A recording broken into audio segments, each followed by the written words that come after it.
అడుగుతాను అనుకున్నది, ఈ టెర్రర్ మినేస్ భారతదేశానికి ఎప్పటి వరకు ఉంటుంది? ఏదండి? టెర్రర్ మినేస్, ఉగ్రవాదుల ముప్పు.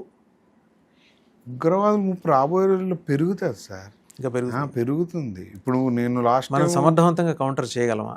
దానికి అనుకూలమైన పరిస్థితులు మీ సైన్సెస్ ప్రకారం, అక్కడి సైన్స్ ప్రకారం మనకు ఉన్నాయా? యాక్చువల్గా మన దగ్గర ఉండవు సార్. మనం సఫర్ అవుతామని అదే ముక్క చెప్తున్నాను కదా, కొద్దిగా సఫరింగ్స్ ఉంటాయి.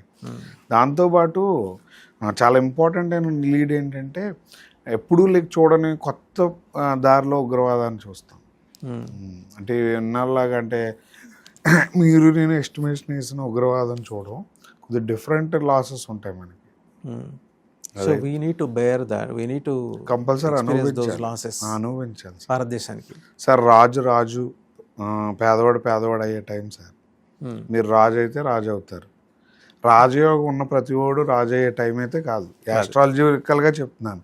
ఇప్పుడు 1984లో ఒక వ్యక్తి పుట్టి గొప్ప రాజు ఉన్నాడు అనుకోండి, అదే టైంకి ఒక పేదవాడు పుట్టి ఇద్దరు రాజు అయ్యారు.